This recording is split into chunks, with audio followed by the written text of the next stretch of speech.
But anyways, I'm in there, with this line going out the door, walking out because it's on the square, the hip party spot in the college town and shit, And all of a sudden somebody's like, "Oh, hey, Josh." And I'm like, "Oh, this is going to be good." I was dreading this part. And I turn around and it's a dude that I grew up with, a dude that I got in a fight with his brother in middle school is pretty much the main reason I even know this guy is because me and his brother got into it. His brother's actually like a gold medalist, I think, in the Olympics now. He's an Olympian. But anyways, he punched me in the face when we were in middle school. You did that. You drove him to do that, by the way. Apparently so, man. I guess I gave him that drive. But I turned around, man, and he's this dude that I went to school with, the standing with a girl, and he's smiling all big. And I didn't really recognize him because he's got a beard, and I can't grow a fucking beard. So everybody that I went to middle and high school with all has beards now and shit, and I'm not with the program. And I was just like, "Hey."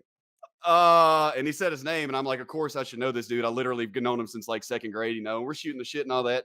He's like, "Yeah, what have you been up to, man?" And there was just this awkward silence. And I was like, yeah, I went away for a little while. And he was like, "Oh, yeah, I forgot about that." And that's kind of what I was always expecting when I went home. Like if some motherfucker was going to pretend they don't know, I was going to be like, "Don't do that. Bro, don't do that. You know what the fuck happened, man. You don't have to do that. I went to prison, bro. We can talk about it, man. It's I can see.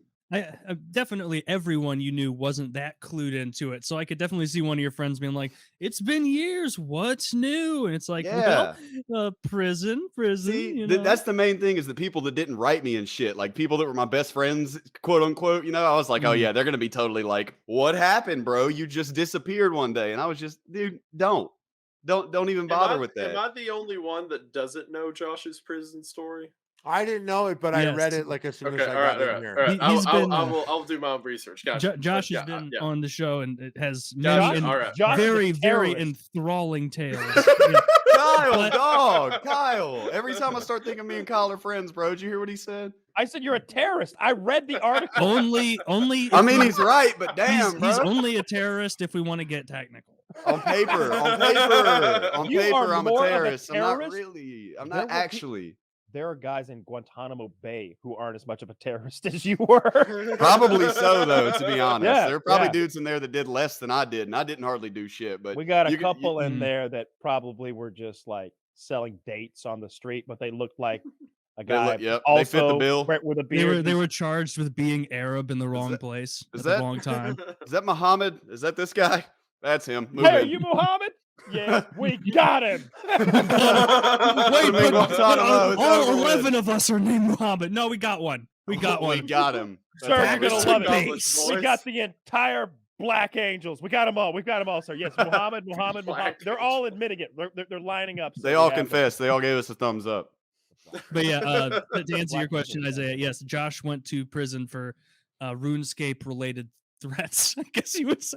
Yeah, I talked really, really bad shit on a video game. Like what I said was gnarly. Yeah, and I got raided by the FBI when I was 19. I'm 29 now. I was 19, and it was in 2012, and I ended up going to the feds for a good 5-piece the first time, and then I went back for a year for smoking some weed and violated my probation. And went right back to the Who's Cow. That's like the funniest part of your story is you go away for 5 years, and then like 7 months later, you're like, "Nah, I'll just smoke weed. I barely remember what prison was like." Then you're back in for immediately, bro. I was actually on the streets. Like, okay, if you count ankle bracelet from the halfway house time, and rehab time, if you don't include that, I was out for like 40 days or something like that before my PO was like, "Hey, I'm gonna need you to come to the federal building at specifically 9:00 in the morning." And I was like, "Yeah, I'm going back." It's so funny that you're like you felt like that, because I know from being a good friend of Kyle's and hearing about that whole process, when Kyle was on probation,